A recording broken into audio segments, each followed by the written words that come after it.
Hi, HCD familia. Just thought I'd do something different. I've been thinking about sending an email for quite a while now. That's what happens when I think too much, I don't do. So instead of writing, I decided to send you guys a message, and I hope this comes through. I'm actually in Washington, D.C. National NARO asked me to serve on the search committee for the new CEO of NARO. So the CEO operates and manages the National Association on a day-to-day basis, whereas the elected officials like the president and the vice president just serve 2-year terms as leadership. And the current president, her name is Patricia Wells, asked me to serve on this search committee, and it's been working on this since I think November of last year. Every Thursday we've been discussing what the CEO should be and the qualities that we want, and then we started reviewing resumes and doing some interviews, and we're down to the 2 final candidates, and today was that. And it was really, to me, inspiring. It provided me a lot of motivation for the work that we do, and insight. So I want to share a little bit of what I've gotten from this process. But before I talk about my time here, I do want to share some updates. January and February went by so quickly, and so much has been happening on the work that we're doing and going in front of mayor and council on several things. But what I want to touch on is that the city manager today in the coffee with Mike, and I was great to see comments from Tucker Grace, from Brandy Champion, Al had shared about the work of the Housing First. So some great shout outs from our team on that meeting today. But the city manager shared that as a Monday, and you should have seen a message that went out to all the city employees that as of Monday, the mask mandate is changed to a suggestion, recommended. So that means all of us, when we're at the office, can choose to wear masks or not. And I really, it's good news in the sense we're seeing some decreases in numbers. We know that there's still going to be some people that don't feel comfortable not being without a mask, and that's okay. And it's okay for those who don't feel a need to wear the mask. So just wanted to say that there's probably a lot of things, a lot of questions you have about what we have in place, protocols and procedures related that were put in place because of COVID, and we're going to relook at that. If you have some strong views and ideas about that, share that with your supervisor. But we aren't making any immediate changes other than what the city manager shared today about the masks. So just wanted to bring that up. I made myself some notes. We're still going through a lot of changes, hiring people with the new grant funds that we received through American Rescue Plan. A lot of the positions we've been hiring are grant funded, so I want to welcome those of you who have come on to help us through all these efforts. We've also have some vacancies we've been trying to fill, and so Denise and Neil and the HR team have worked really hard to try to get through as many recruitments. So a big shout out to them for all their hard work. It's been a lot, and so still working on hiring for Nona East's old position, the Community Services Administrator, and we're going to reopen that recruitment. And so if you know anyone who is in this business that you think would be interested in that role, please encourage them. It should open, if not, probably next week is my expectation. So based on what Denise told me. But we have other positions, some newly hired, and persons who have resigned, and it breaks my heart that we're losing some good people, but I wish them well and in their next chapter. One of the candidates that interviewed today was about retention and how important it is to retain staff. And I just want all of you to know that these have been difficult times. And it weighs on me to think of people who are struggling, challenged, frustrated, thinking about leaving. And I want you to know that I don't want you to leave. I want you to work with us to help us make our workplaces better, make our department better. And I've always had an open door policy, and definitely want to know when people are struggling with their decisions about to work or not to work in HCD. So I'm just putting it out there and want you to know that we value you. I think the pandemic has made it difficult on all of us to feel disconnected. We don't have enough meetings in person anymore. Even the virtual meetings, there's still that sense of you're not really able to talk or connect to a person. So as I've thought about it, I have asked Terry and Ann to join me. We're wanting in April to come meet with each of the work areas, the divisions. We want to see you in person, talk to you, open up a time if you want to share your thoughts. And some of you may not feel comfortable doing that in that setting. That's okay. If you prefer writing an email or picking up the phone and having a phone call or coming to meet in person or somewhere off site, that's okay. We know that not every work area is exactly perfect, and sometimes supervisors struggle with their employees and employees struggle with their supervisors, and we just want to work through those issues. And so I just want to put it out there that I know there's been lots of changes. We've lost employees, and we're going to get through this.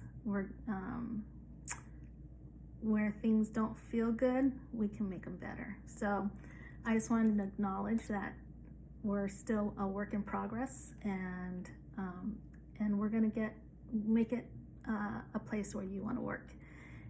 Some things that came through, there was 2 interviews today with there were 2 men who have worked in very high level positions as executive directors in their housing authorities, and are very accomplished. Some things that came through is around some themes is around relationship building. And as I think about our workplace, whether you work in the city or you work in the private sector, who you have relationships with is really important.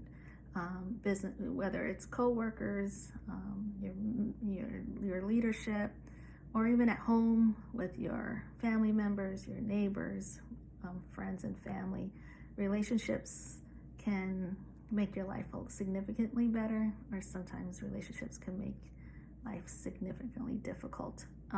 So building those relationships, conflict resolution, those type of things are extremely important skills to have. And so and it makes a difference too with our customers, and understanding how we help them, how we listen, how we address their questions or their complaints.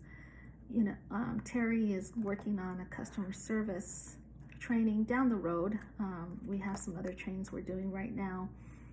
And I appreciate all of you who are involved in the training that we have been undergoing on LGBTQ. Those are important trainings to help us build understanding and acceptance and inclusion of people of different walks of life. And so this next round of training around customer service is really important about how do we help people, especially those who aren't the easiest to help. So I'm looking forward, and I appreciate Terry looking for these opportunities to help us just grow and be better. Another thing that I heard a lot today was around change. We have gone through some significant changes the last 2 years, changes like we've never seen before. And I have to thank you guys, because you have shown to still be there, even through all the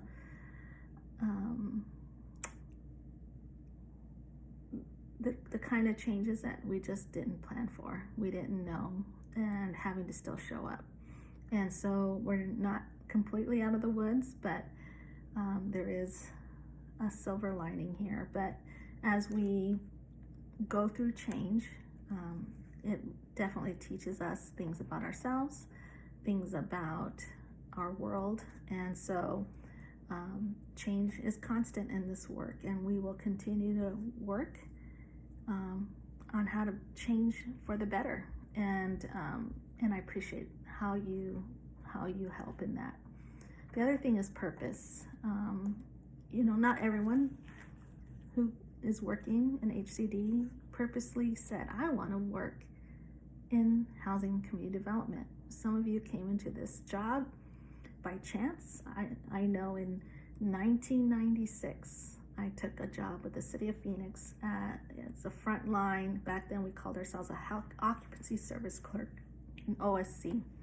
I had no idea what Section 8 was. I just had a background doing social services and found myself doing this work and never looked back.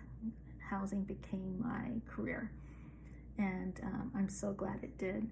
But not all of us are here necessarily because this is our calling, but it's a good job. It's for the city, it has benefits, and it has all sorts of other perks.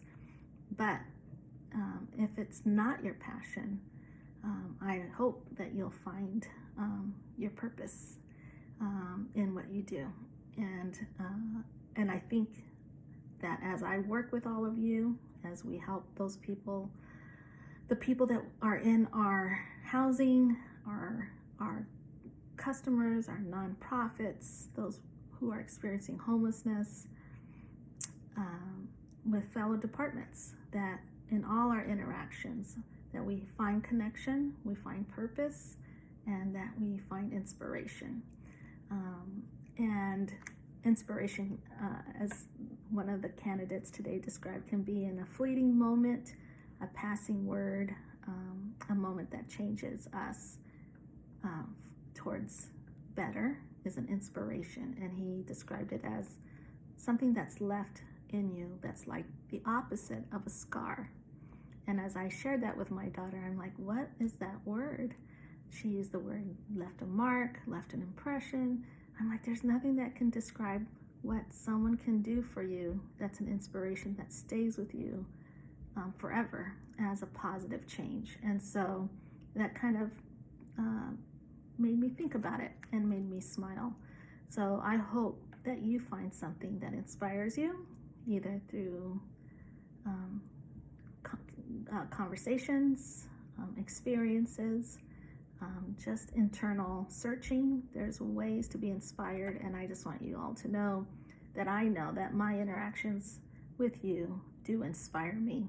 And that's why I want to get out and see more of you, because last week I was able to get to the annex and see some of you that I hadn't seen in a while, and it just really perked my spirit up, and it made me think I need to see more people. And so it's those connections that we need, and my hope is that in this year, 2022, we break down some of those walls that COVID created and distanced us. And I want you to feel more connected, not just to what you're doing for the department, what you're doing for the city, but also what you're doing for the community. And lastly, I just want to say thanks. I'm so grateful that I get to do this work, that I was placed in this position, that I never thought I would move to Tucson, not because I didn't want to, I just didn't expect it. And it's in those unexpected opportunities that I just realized I have a ton of gratitude to be able to be a part of this department, to be in leadership is not something I take lightly. I'm extremely grateful. I'm humbled. Sometimes don't know how I was placed here or if I can even do it, but I do it because I care, and I do it because I want to do my best to help all of you feel good about what you're doing. So one of the things I didn't get to do that I did the last 2 years is do kind of an end of the year accomplishments. So much was done last year, so much good to share, and we're working on an annual report. And I also want to share with you what goals and vision I have for this year. And honestly, I'm just going to boil it down to one thing: connection. Let's connect. Let's work together. Let's make our work stronger and better, and let's serve our clients more and make sure they feel connected and valued. So 2022, let's connect, let's make things happen, and let's inspire each other. So hope you are doing well. Just again, know that I think about each of you. We talk about all your areas on a regular basis, so even though I don't get to see and talk to you, I do ask about each of you and how you're doing. So we will see you for sure in April, and I just can't wait to do that and hear from you. Have a great day. Bye.